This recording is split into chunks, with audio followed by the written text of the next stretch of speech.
ఒక్క క్షణం చాలు జీవితం తల్లకిందులు అవ్వటానికి. ఒక్క క్షణం చాలు జీవితకాలం అంతా బాధపడటానికి. ఒక్క సంఘటన చాలు మనిషిని నిర్వీర్యం చేయడానికి. ఒక్క సంఘటన చాలు మనిషికి వైరాగ్యాన్ని కలిగించడానికి. పుట్టుక, చావు మన చేతుల్లో లేవు అన్నది ఎంత నిజమో, చావు ఏ నిమిషంలో ఏ రూపంలో మనల్ని వరిస్తుందో అన్నది తెలియదు. హాయిగా కన్న కలల్ని సాకారం చేసుకోవడానికి కొందరు, వినోద పర్యటన ముగించుకుని ఆనందంగా తోటివారితో పంచుకోవడానికి మరికొందరు, రకరకాల భావాలతో, కలలతో, ఆశలతో రెక్కలు చాచి ఆహ్వానించిన విమానంలో ఎక్కారు. అనంతవాయువుల్లో కలిశారు. ఇది చాలాదా క్షణం విలువ తెలియటానికి? మనలో చాలామంది చాలా విషయాల్లో చేద్దామనుకున్న పనులను వాయిదా వేస్తూ పోతాము. కలవాలనుకున్న వారిని కలవడానికి కూడా సమయం తీసుకుంటూ ఉంటాము. ఈ సంఘటన చాలదా మనందరికీ?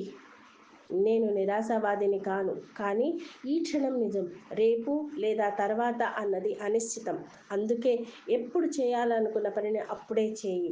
ఎవరిని కలవాలనుకున్నావో వారిని కలువు. ఎవరికి ఏమి చెప్పాలనుకున్నావో చెప్పేసేయ్. ఏమో, ఎవరు చెప్పొచ్చారు? మనకు మిగిలిన కాలం ఎంతో? నాతో ఏకీభవిస్తే, నా ఈ స్పందన మీకు సరైనది అనిపిస్తే సబ్స్క్రైబ్ చేసుకోండి, నన్ను ఎంకరేజ్ చేయండి. మీ ఎద్దనపూడి ఉషారాణి.